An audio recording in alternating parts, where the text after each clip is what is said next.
Okay, so today we're going to try something new. As you know, my last video, the mock draft, was a mock draft, but now we're trying something new. As you all know, the NBA season got suspended sometime back in March. And a couple of weeks ago, they announced that they're coming back in July. July 30th, they're going to start playing games in Orlando. So what I'm going to do is we're going to start a 4-part series. The first 2 parts, we're going to be predicting the outcomes of the 33 games the NBA is going to play. The first part, we're predicting the first 16. The second part, we're predicting the first 17. Parts 3 and 4 will come out once all the games have been played, the regular season games have been played, and the playoff seeding is determined. Part 3 will be predicting the Western playoff bracket, and Part 4 will be predicting the Eastern playoff bracket. So, today we're going to be starting with the first 16 games of the NBA's return schedule. I'll give you a couple seconds to look at it. By the way, these games are all off Bleacher Report. Credit goes to them for these screenshots. Okay, you're done looking? Good. Moving on. So these were the standings that the NBA had before the season got suspended. So after part 1, we're going to be taking all the data of the predicted games, and we're going to be putting them into standings, and we're going to be adding the data of the predicted games into these standings, and we're going to see who fell and who rose. Okay, so let's go to game 1. The first game of the NBA return schedule is the New Orleans Pelicans versus the Utah Jazz. Honestly, I think the Pelicans will win here, seeing as Zion is fully healthy, and there are rumors of rifts in chemistry between Donovan Mitchell and Rudy Gobert. So, even if this was true, I think the Pelicans would win. So, with this loss, the Utah Jazz will go down to 41-24. The Pelicans will go up to 29-36. Game 2, the battle of the LA super teams. We have LeBron James and Anthony Davis versus Kawhi Leonard and Paul George. So, I think that, just my personal opinion here, I think that the Lakers will win this, seeing as they can guard one. They can guard either LeBron or AD, but they can't guard the other.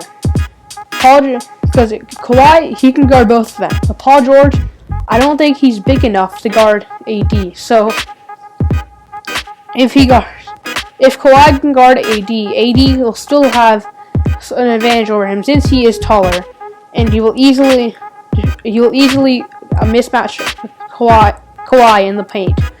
And then I think LeBron is also taller than Paul George, who is more of a true shooting guard. So I think they will easily outmuscle the Clippers, and the Lakers will win.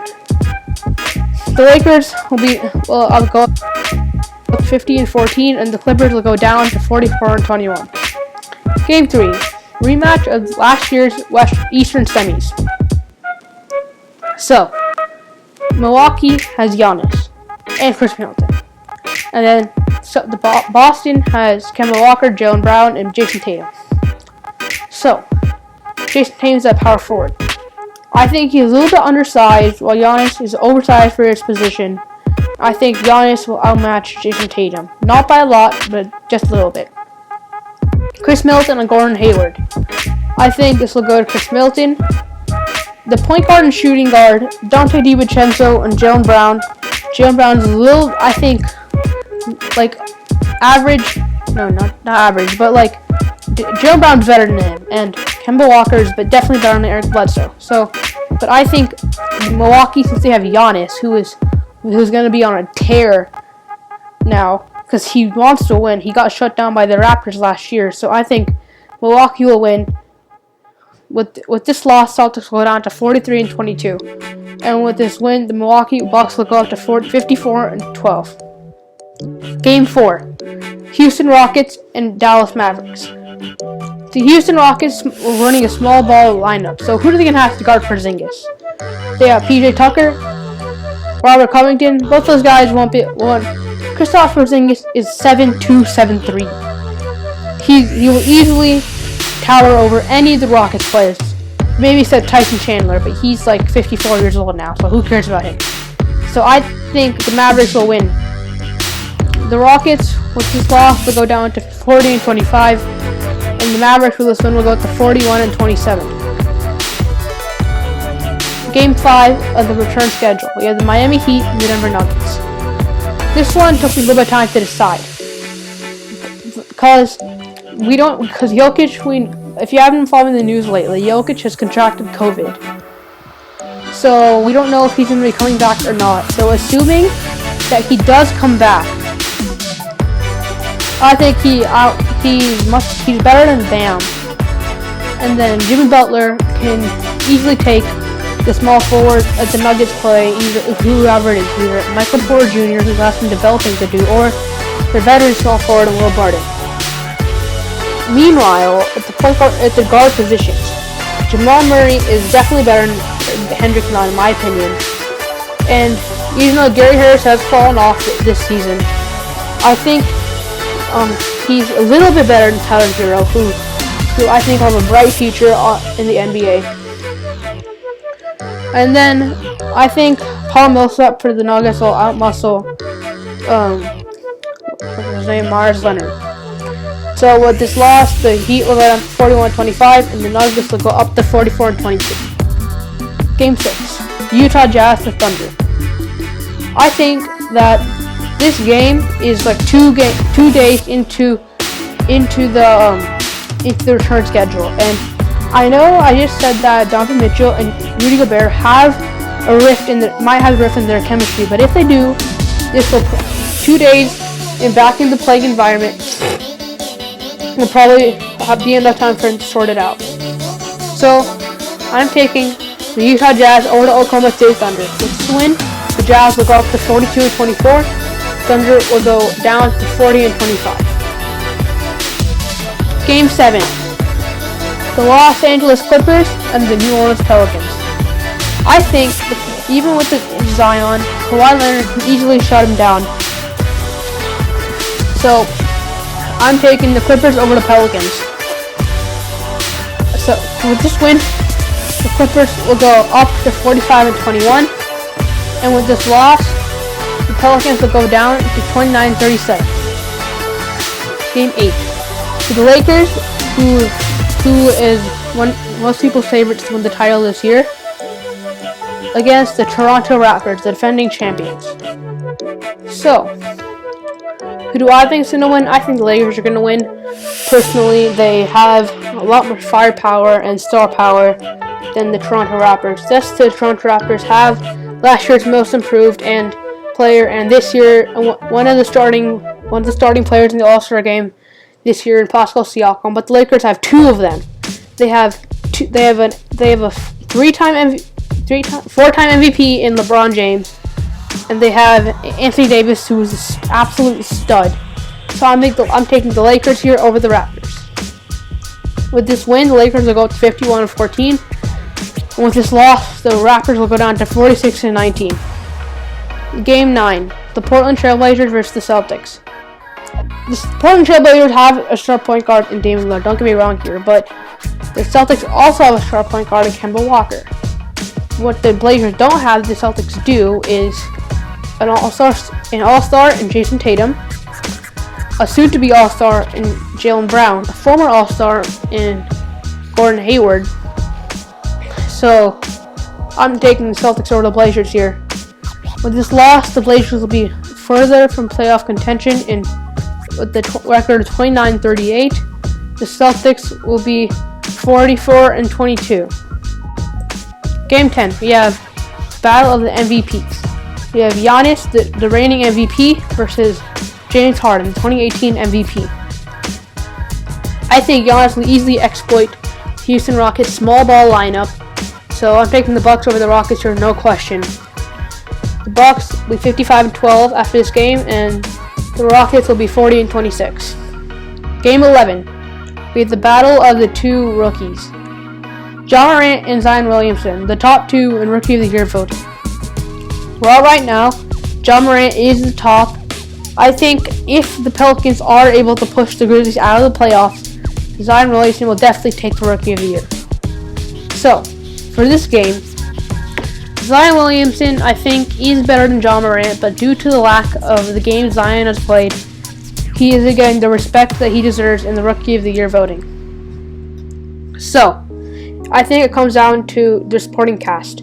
Brandon Ingram, Lonzo Ball, and Jackson Hayes versus Jonas Valanciunas, Triple J, and we have Tyus Jones. So, I'm taking the Pelicans here. With this loss, the Grizzlies will go down to 32 and 34, and the Pelicans will go up to 30 and 37. Game 12.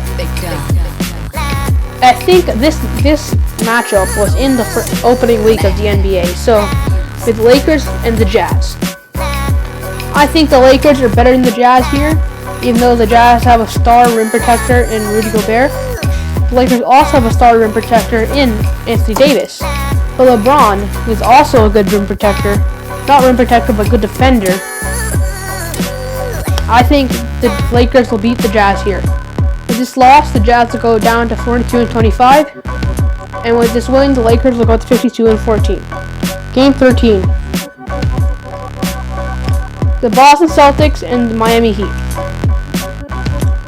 I think the Celtics, with their point guard position, I think Kemba Walker is better than Kendrick Nunn. I think Jaylen Brown is better than Tyler Hero. At small forward position, I think Jimmy Butler is better than Gordon Hayward, and Jason Tatum is better than Myers Leonard. At the center position, I think Bam Adebayo is better than Daniel Tice, so technically it's 3-2. That's how I sometimes think of how these matchups work. So it's 3-2, so I think Celtics will win. Celtics will be 45-22 after this win. The Heat will be 41-26. Game 14. The Rockets and the Blazers. Another game in the Russell Westbrook and Damian Lillard beef history. But this time, Russell Westbrook has another co-star. He has James Harden. He might not be, they are co-stars, but I think James Harden is better than Russell Westbrook. So Russell Westbrook and Damian Lillard, I think, are about the same skill level, but I don't think there's anyone on the Trailblazers that can match the scoring and firepower of James Harden. So I'm taking the Rockets over the Blazers here. The Rockets will be 41-26 after this win, and the Blazers will be 29-39. Game 15. We have the Thunder and the Lakers. Two friends playing against each other. We have LeBron and Chris Paul playing against each other, two friends that were on the Banana Boat crew back in 2012. For this game, I'm taking the Lakers over the Thunder here. I don't see anyone on the Thunder that can match up to LeBron or Anthony Davis. Thunder will be 40-26 after this loss, and the Lakers will be 53-14 after this win. Game 16, the last game. Celtics and the Nets. I think since the Nets don't have Kyrie or KD, the Celtics basically outweigh the Nets in every single starting position, except for maybe center. Maybe Jarrett Allen over Daniel Tice has an argument to it. So, taking the Celtics over the Nets, Celtics will be 46-22, while the Nets will be 30-35 after this game. Now, as I told you in the beginning, we will take all of the projected games, whoever wins and loses, and we're adding them to the standings that the NBA had before the season was shut down. So here are the standings. Out East, the number 1 seed will be Milwaukee, 55-12. Number 2 seed will be Toronto, with a record of 46-19. The 3 seed, the Celtics, will be 46-22. At the 4 seed, Miami will be 41-26. The 5 and 6 seed the 5, 6, and 7 seed did not play in the first 16 games. Well, they will be in the next 17 games. So the Pacers stay at 5, the Sixers stay at 6, but the Magic go up to 7 from 8, because since the Nets lose a game and they are tied with the Magic, but the Magic have won the season series over the Nets, so they are at 7. And the Nets are 8, and the Wizards, who are far behind at 9, are with a 24-40 record. And West, the 12 teams that were invited, the Lakers, 53-14, are standing at the 1 seed. The Clippers, 45-21, are at the 2 seed. The Nuggets stay at the 3 seed of 44-22. The Jazz are at the 4th seed, 42-35. The Rockets go up to the 5th seed at 41-26. The Mavericks go up to the 6th seed at 41-27. And the Thunder drop all the way to the 7th seed at 40-26. The Grizzlies stay at the 8th seed 32 and 34, but Zion Williamson and the Pelicans are getting closer to knocking them out. The Blazers fall down the standings more. They're at 29-39 at the 10th seed, and the Kings and the Spurs, who did not play in the first 16 games, remain at their respective spots at 11 and 12. Thank you for watching, and I'll see you next time.